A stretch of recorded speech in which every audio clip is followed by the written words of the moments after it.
دیوار میں ایک دراڑ تھی اور اس میں بہت سی چونٹیوں نے اپنا گھر بنا لیا تھا۔ ان میں ایک مغرور اور موٹی چونٹی بھی شامل تھی۔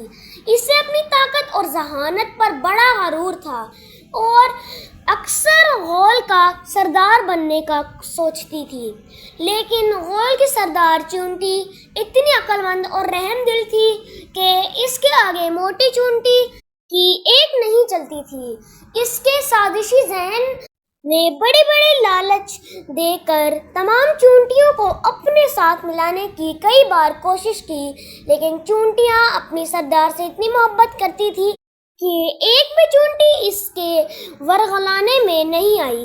نرمی سے کام نہیں بن سکا تو اپنی طاقت کے سہارے یہ ان پر ظلم و ستم کرنے لگی، وقت بے وقت کسی نہ کسی کو مارنے لگتی اور موقع ملتے ہی ان کا دانہ چھین لیتی۔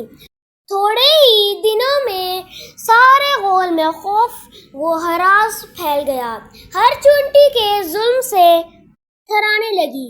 جب بہت جینا دشوار ہو گیا تو ایک دن تمام چونٹیاں فریاد لے کر سردار کے پاس پہنچ گئیں۔ سردار پوری توجہ سے اور ہمدردی سے ایک ایک کر کے شکایت سنتی، پھر بڑے خلوص اور سنجیدگی سے بولی، بہنوں، تمہاری دکھ بھری کہانی سن کر بہت ہی دکھ ہوا اور یہ تمہارا ہی نہیں میرا بھی غم ہے۔ میری یہی خواہش ہے کہ مجرم کو سخت سے سخت سزا دی جائے، اس لیے میں اس کا فیصلہ خدا کے سپرد کرتی ہوں، کیونکہ وہی بہتر انصاف کرنے والا ہے۔ پھر سردار چونٹی انہیں صبر کے فائدے بتا کر صبر کرنے کی نصیحت کرنے لگی۔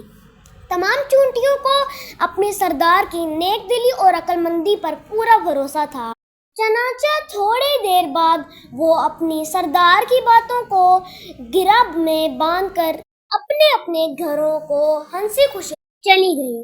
ایک دن کا واقعہ ہے، سردار چونٹی چند چونٹیوں کے ساتھ مل کر ایک بڑا سا دانہ دیوار پر چڑھانے کی کوشش کر رہی تھی، لیکن وہ اتنا وزنی تھا کہ چڑھاتے چڑھاتے وہ بار بار تھک نڈھال ہو جاتی۔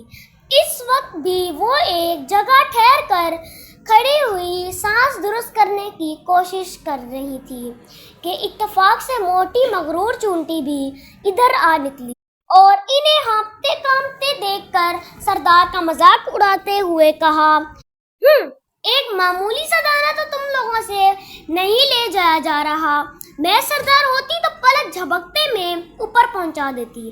سردار کی اس توہین کو چونٹیاں برداشت نہیں کر سکیں اور غضبناک ہو کر اس کے گھمنڈ کا سبق دینے کے لیے اس پر دانہ لڑکھانا چاہا، لیکن سردار نے انہیں فوراً ہی روک دیا۔ بہنوں، ذرا اور صبر سے کام لو، صبر کا پھل بہت ہی میٹھا اور غرور کا ہمیشہ نیچا ہوتا ہے۔ اللہ پر بھروسہ رکھو، وہ اس کے غرور کو بھی بہت جلد خاک میں ملا دے گا۔ وہ اپنی ساتھیوں کو سمجھاتے ہوئے آہستہ سے بولی۔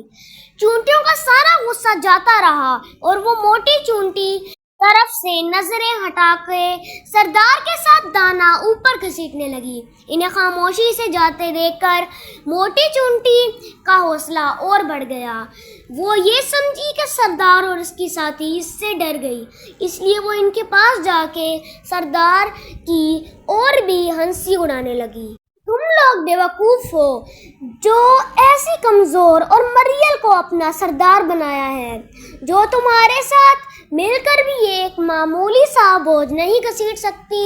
مجھے اپنا سردار بنا لو تو میں اس بوجھ کو اکیلے ہی اوپر پہنچا سکتی ہوں۔ یہ سنتے ہی سردار چونٹی کے ہونٹوں پر سنجیدہ سی مسکراہٹ پھیل گئی۔ اس نے ایک نظر نیچے ڈالی جہاں ایک گندی نالی بہہ رہی تھی، پھر وہ کچھ سوچ کر موٹی چونٹی سے بڑی نرمی سے بولی، بہن، تم سچ کہتی ہو، واقعی اب میں بہت کمزور ہو چکی ہوں اور سرداری نہیں کر سکتی۔